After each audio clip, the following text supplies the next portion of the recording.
Bismillahirrahmanirrahim. Assalamualaikum warahmatullahi wabarakatuh. Alhamdulillah. Bini'amatihi tatammus shalihat.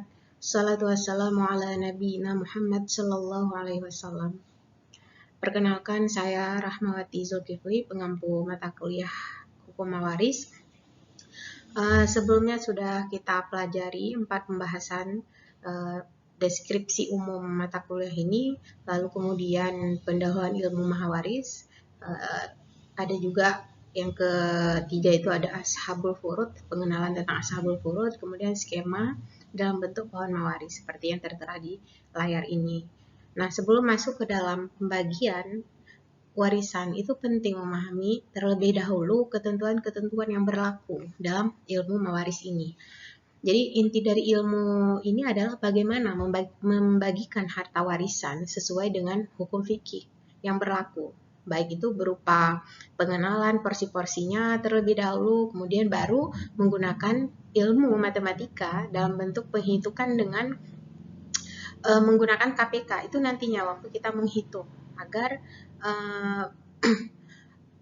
setelah kita menguasai tupoksi masing-masing dari bagan-bagan yang terutama dipelajari pada tabel yang sudah pernah dibagikan di Ashabul Furud, baik itu 1/2, 1/4, kemudian 1/6, 1/8, itu adalah tupoksi-tupoksi yang didapatkan oleh si Ashabul Furud dalam pembagian warisan.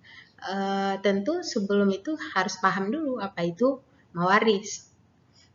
Proses yaitu proses berpindahnya kepemilikan dalam bentuk harta sebagai akibat dari adanya yang meninggal dunia. Sedangkan sumber hukum waris ini sendiri itu jelas disebutkan dalam surat An-Nisa ayat 7, kemudian ayat 11 itu secara panjang lebar ya. Baik kita memahaminya nanti juga tidak hanya secara inklusif tapi juga eksklusif. Kemudian diikuti dengan penjelasan hadis juga yang mana Rasulullah SAW bersabda, berikanlah faraid kepada yang berhak dan selebihnya berikanlah kepada laki-laki dari keturunan laki-laki yang terdekat. Ini hadis yang diriwayatkan oleh Bukhari Muslim. Kemudian tujuan warisan. Tujuan warisan itu untuk menciptakan kemaslahatan bagi hamba-hambanya dalam mengelola kepemilikan agar semuanya itu damai, aman, sesuai dengan tupoksi yang sudah diterapkan, yang sudah ditentukan dalam Islam. Sebab-sebab warisan itu ada kekerabatan, faktor keturunan ya, ada kita sebagai anaknya ataupun sebagai abangnya, sebagai adiknya, ini faktor kekerabatan, makanya dapat warisan. Kemudian satu lagi karena faktor perkawinan, ada ikatan.